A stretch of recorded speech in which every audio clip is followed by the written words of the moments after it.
Look, we had a situation this morning, and I'm sure if you're one of those people who could not get to work because the Jacques Cartier Bridge was closed in both directions, there was a pro-Palestinian demonstration there that eventually was broken up.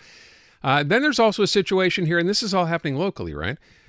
Also in Montreal, Montreal's racism commissioner, if you will, her name is Bashra Manahi, in a bit of hot water. You may have heard the other day we had Edie Uden on from the Canada for Israel and Jewish Affairs. Demanding her resignation. Yeah, suggesting to the city, look, it's clear she can't be and has proven she is not objective when it comes to dealing with the situation.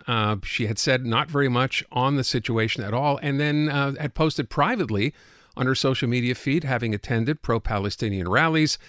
Some of them, of course, earlier on, where it was pretty obvious that there were a lot of things being said that should not have been said or been tolerated, but she was there. She then posted an open letter. I found this interesting. This is yesterday, right? Mm-hmm. Posted an open letter, not basically saying, I'm not taking a side one way or the other, but saying that in her job, in her estimation, that her job concerns City Hall and the people who work there. And in that respect, she sees both sides, which I found interesting. She was dry. I felt, and again, it was a long letter, not ridiculously long, but the point I felt she was trying to get across in it was that there's a difference between public life and private life, right? And so in her role, there's nothing to worry about. That's what she seemed to imply. But then the question is, how objective can you be if you're attending pro-Palestinian rallies and then simply saying, well, that's fine, I should be able to do that, it doesn't affect my judgment? Well, the thing is that everyone is in a state of heightened sensitivity for obvious reasons. Tensions are high.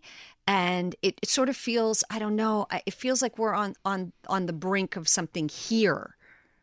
Well, I mean, we've seen the demonstrations, and it doesn't seem like they're going away anytime soon. Mm-hmm. The question then is, what should be done? So we thought we'd try to get some insight here. Stephen Brown is CEO of the National Council of Canadian Muslims. He is on the line.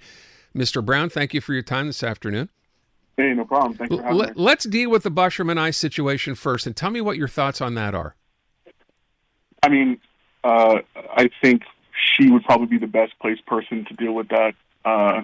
I haven't actually had a conversation with her about the situation, so I think she'd probably be the best person to talk to. She's not speaking. We have put in multiple requests, but are you uncomfortable commenting on it, just in terms of what your perspective on her role and if she is well placed to continue in that role? I mean, quite frankly, it's not that I'm uncomfortable not talking about it. It's that I think, she's somebody that works at the City of Montreal. She has a particular job. Her job, as far as I understand it, is to ensure that there isn't racism that happens in the City of Montreal. But I think more broadly, look, the fact of the matter is the whole conflict between Israel and Palestine is Israel and right now Hamas is a very divisive issue, and the reality is that people in Canada have different political opinions about this issue. And it's the birthright of every Canadian to be able to express their opinion, their political opinions, in the way that they see fit within the realm of what is legal. As a Canadian citizen, I should not be limited. I can say anything that I want to about any government here. I shouldn't be restricted in being able to comment on a political situation that's happening on the other side of the world. So if what you're asking me is, should somebody lose their job because they have an opinion on the Israeli-Palestinian conflict, as long as what they expressed was not hateful, there's no reason why that person should lose their job. I mean, in Canada, people don't lose their jobs because of what they don't say. When is that line crossed, then, in your opinion? There's what line crossed? The idea that if you do say something, at what point you want, whatever side you're taking, and you say too much or it becomes hateful, at what point do you lose your job? I think this is a big problem that we have in our society right now, where we're really looking at this as like a two-sides thing. There's the Israeli side, and then there's the Palestinian side, and then you got to pick a side. Like, the reality is there are two sides, but to get to those two sides, you have to cross the Atlantic Ocean, then Europe, then the Mediterranean and Africa, and then you get to a country on the other side of the world. And that's where you have the government of Israel and Hamas, a terrorist organization, that are involved in a conflict. In Canada, there aren't two sides. We are Canadian citizens. I mean, I can have a very vociferous opinion about, let's say, the separation of Quebec. I can have a very vociferous opinion about Bill 101. I can have a very particular opinion about Bill 96. But that doesn't mean that I should lose my job. I mean, if you're going out and saying something hateful, where you're saying you're specifically attacking somebody's credibility or you're threatening somebody, okay, we have laws to cover that. But this idea that somehow in Canada we're looking at who's picking a side for what issue, this is a problem. And the media, honestly, should not be in the business of stoking two sides. We are all Canadians. We have the right to have political opinions. That is the purpose of freedom of speech, is to be able to work out differences of opinion. So I think we should be focused more on making sure that we have strong civil liberties and that we're having conversations and talking to each other about things that we agree that are quite literally happening on the other side of the planet, as opposed to attacking each other and ascribing intentions to somebody that they may not share or have. I'm thinking about how delicate it is, though, right? Like if you say nothing, that's a problem. If you say the wrong thing, that's a problem. And yet we're needing more from our leaders, I would say, than we're getting. And I know you've said about Trudeau that, you know, he's kind of taking steps in the right direction, but that we're needing to see more. And yet, what is that more then, if we need to see more as far as you're concerned? Well, and he risks alienating people by saying more. Well, look, the reality is in any contentious issue, you're going to alienate people. Sure. But when you look at the polls, we did a poll, 71% of Canadians want a ceasefire.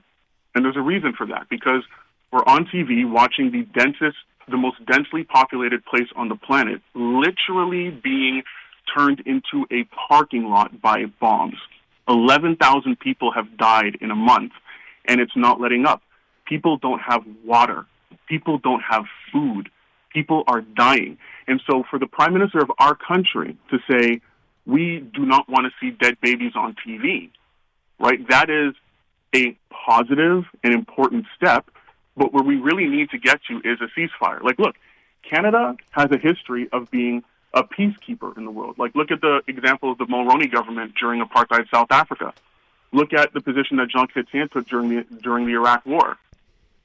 When it comes to issues of life and death, of pain and suffering, of long-standing conflicts and wars like the one that's happening in the Middle East, the goal is not to say, let me pick the position that nobody's going to be offended by.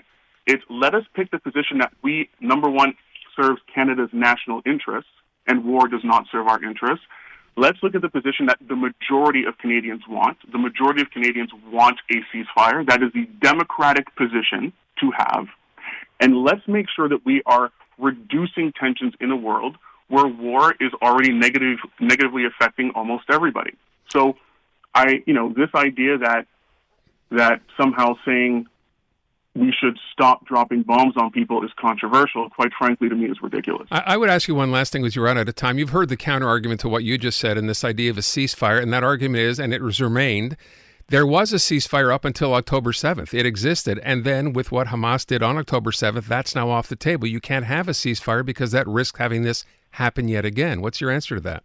Well, I mean, okay, this happened in 2023, but then you had the previous Gaza issue, and then you have the settler violence in the West Bank, and go back every last single decade, and you'll see an instance of conflict and war erupting and thousands of people dying. And this has been going on since before I've been born. The core problem did not start on October 7th, despite the fact that the terrorist attacks did happen on that particular day.